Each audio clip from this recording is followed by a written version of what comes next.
ये जो हमारी नेक्स्ट स्लाइड है वो है maritime challenges of Pakistan and sir creek issue. इसमें पहले एक इमेज दी हुई है, ठीक है। यही इमेज आगे बताई हुई है कि आपको जो लैंड होता है उससे 12 नॉटिकल माइल्स तक आपकी बेस लाइन से टेरिटोरियल एरिया है वो आप ही का होता है।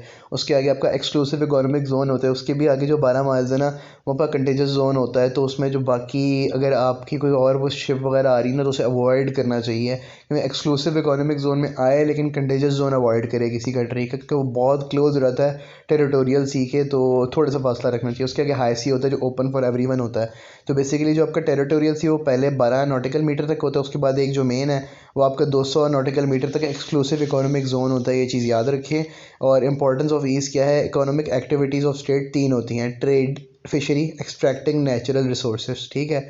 तो आप टेरिटोरियल सी से जो है ना वो निकल के जो है आपके एक्सक्लूसिव इकोनॉमिक जोन में आप ट्रेड के लिए शिप्स जाती हैं, फिशरी के लिए जाती हैं, और आप नेचुरल रिसोर्सेज भी जो हैं वो एक्सट्रैक्ट कर लेते हैं वहाँ से। इसके अलावा आगे इंपॉर्टेंस ऑफ SLOs हीज़ लिखा हुआ है कि क्या इंपॉर्टेंस है, और ये है Hormuz strait, gulf of Oman, gulf of Aden, Bab el Mandeb strait है अरेबियन सी के पास जो है, ठीक है। इनके बारे में थोड़ा सा बस ये इंपॉर्टेंट SLOCs बताई हुई हैं कि कौन कौन सी हैं, तो बस ये नाम देख लें: Hormuz strait, gulf of Oman, gulf of Aden, Bab el Mandeb straight, ठीक है। ये 3-4 नाम है, ये बस याद रख लें, ठीक है। अगर पूछे इंपॉर्टेंट ऐसे लोग कौन से हैं तो ये हैं। उसके अलावा पाकिस्तान ओशन की लोकेशन बताई हुई है, दिखाई हुई है मैप पे, ठीक है। इसके बाद स्लाइड आपकी आ जाती है कि मैरीटाइम चैलेंजेस क्या हैं पाकिस्तान को, तो उसमें 3 हैं। एक तो पोल्यूशन है and its impact upon sea life. हमारा वाटर जो है, हमारा सी एरिया है वो पोल्यूटेड है, वो बीच है वहाँ पे कराची का, आपको पता है लोग कैसे जाते हैं, बोतलें फेंक देते हैं, प्लास्टिक वगैरह, ठीक है। तो वो जो है ना वो डीकम्पोज इतनी जल्दी नहीं होता, और उसकी वजह से जो है वहाँ पे जो मैरीन लाइफ है वो अफेक्ट हो रही है। फिर सेकंड ये है कि climate change and rising sea level, ठीक है। जैसे जैसे ये क्लाइमेट चेंज हो रहा है तो आपकी जो सी लेवल है वो राइज़ हो रहे हैं, कि हमें चैलेंज है।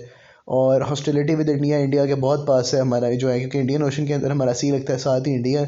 तो हमारी जो एक्सक्लूसिव इकोनॉमिक जोन के आगे जो ओपन सी है ना वो बिल्कुल ही साथ साथ आ जाता है तकरीबन। तो we have like a challenge वहाँ पे नेवी के एंड से ना हमें थोड़े सा वो है चैलेंज।